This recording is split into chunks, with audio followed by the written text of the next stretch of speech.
I'm here in Arizona, in Rimrock, Arizona, this beautiful rock stone house that I'm staying in, and it's sitting on top of a little mountain, and the house is on top, and everything else. You just do a 360. It's an incredible view here.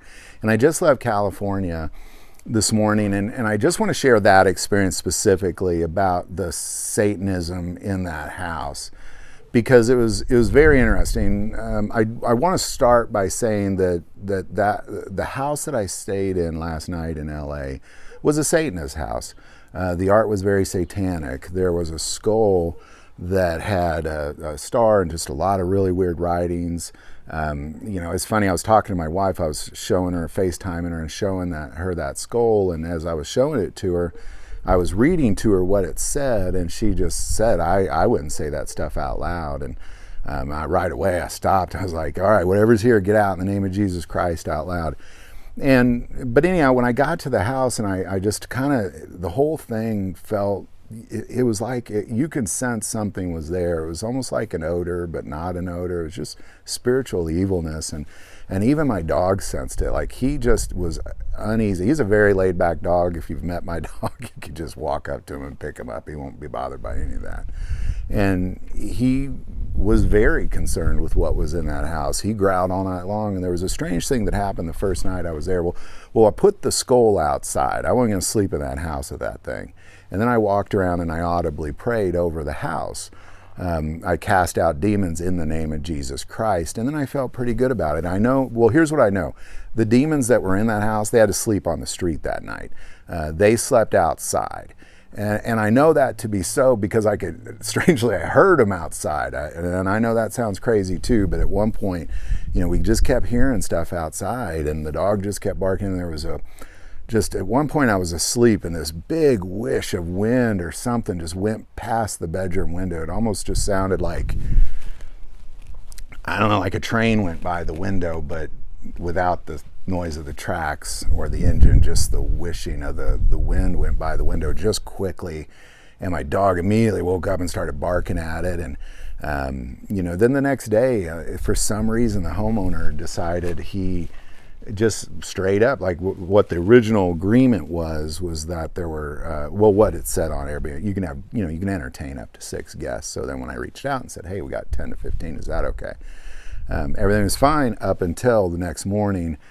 And what I believe happened was, I think demons told him in the middle of the night to get rid of me because they had nowhere to sleep. They were out on the streets. So they went to him and told him, hey, that guy took our house. So he told me we weren't welcome there, and that that 10 to 15 was just you can't do that. And even when I said I was going to be respectful, I was like, that's fine.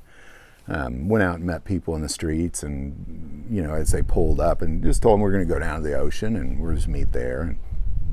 And but as it turned out, I had 6 guests. Like, only 6 people showed up, which is perfect. So we just went inside. And I told him, I said, hey, I got 6. So that's what the original contract said. So, you obviously can't go back on that because that's what your advertisement says. That's why I rented this house, literally. So anyhow, so we went on with it, and it worked out. It's funny how God does these things.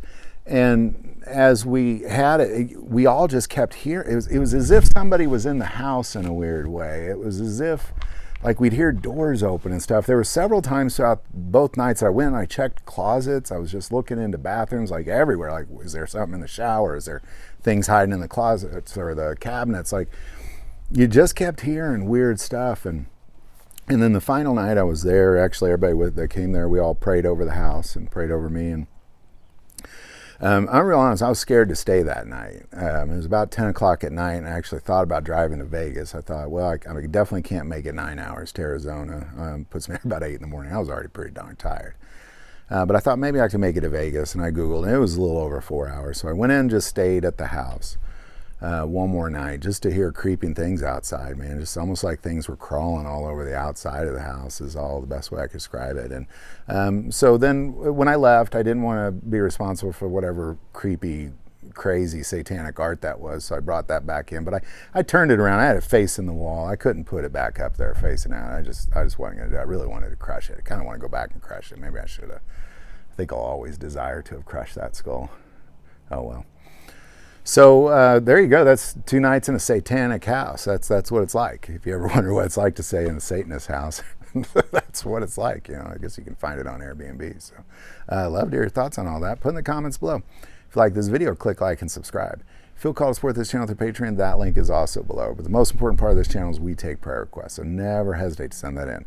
Thank you for watching this episode of God, Family, and Guns. And as always, love God, love your family, and love God.